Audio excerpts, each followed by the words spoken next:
Hello. For the problems I was looking over on yours,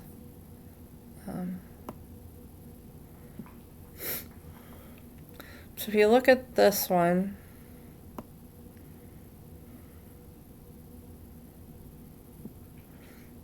it says, in a survey of 23 people were asked how much they spend on their child's last birthday gift. The results were roughly bell-shaped with a mean of 30.3 and standard deviation of 7.8. Construct a confidence interval of 80%. So in Canvas,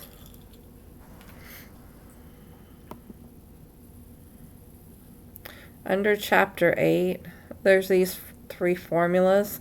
This one's for sample size, this is a point estimate, confidence, and this is margin of error. And this one's asking for margin of error. And so I opened it, and this comes up. You want to fill in these three right here, 4 actually, because you'll need a confidence level too. So our sample size was 23. The mean was 30.3. Standard deviation 7.8. And the confidence level was 80%. So 0.8. Now it gives you your lower and upper bound. But this one, notice it's asking for plus or minus. It doesn't want the interval, it wants the mean plus or minus the error. So this is the error right here. MOE, margin of error. So that goes here, 2.148. Because it would be the mean plus or minus that. And the mean was given 30.3. So it was just 30.3 plus or minus 2.148. And that's the margin of error.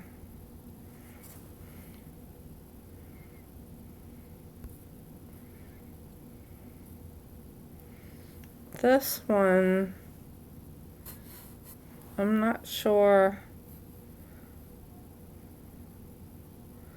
With a 95% confidence per week is between these two.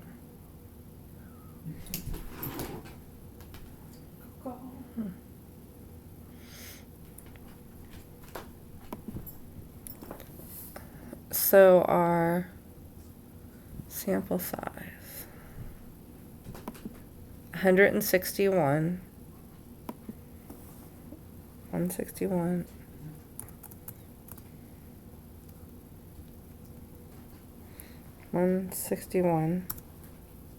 Oh my gosh, why is it just 161? There we go. The mean was 37.7. Standard deviation 7.4.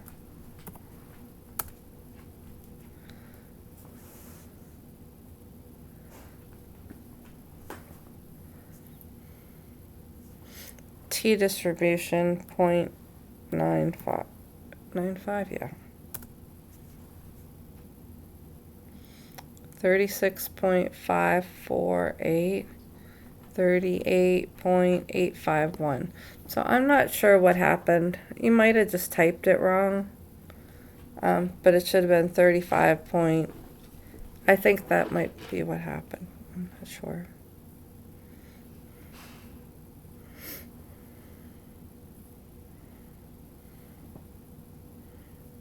Now this is just asking, it's just using your 95% confidence interval.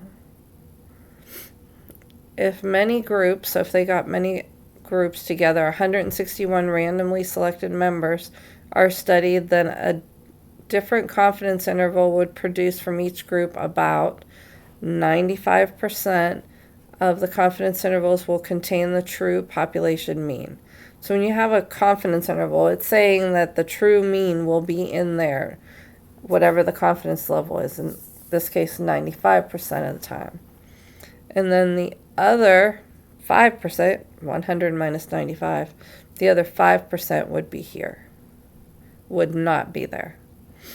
So it's a 95% chance that the true mean is in your interval and a 5% chance that it is not.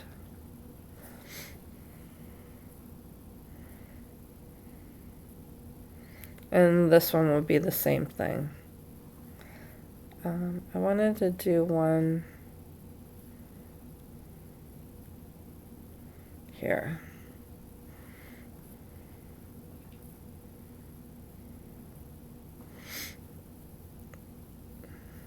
On these ones where you're given a list rather than the mean and the standard deviation, let me delete these first.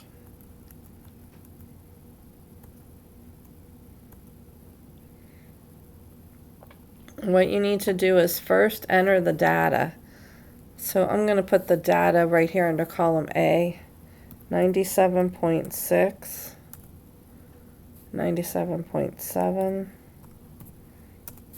98.6, 98, 96.6, and 97.9.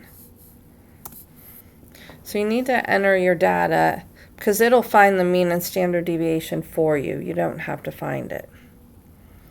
Our sample size was 6. Now to find the mean, click on where you need to have the mean at and then put equals, and mean, another word is average, so AV, start average. See, whoops.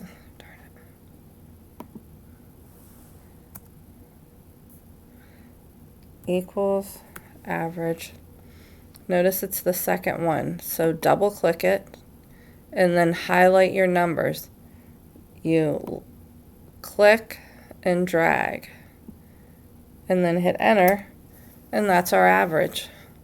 For the standard deviation, again, put your equal sign and type ST for standard deviation. Now this is a sample, so you want standard deviation S. If it was a population, we'd use P, but this is a sample. Double click it and highlight your numbers. Whoops, I went too far.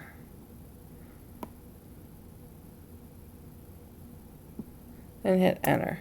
And that's the standard deviation.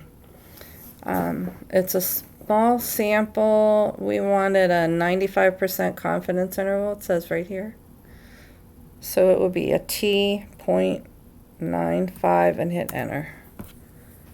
They wanted it written as an interval.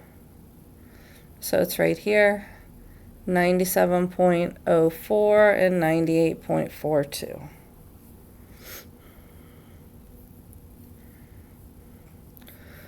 If they wanted mean plus or minus the margin of error, then you would use your mean, 97.73 plus or minus 0.6886.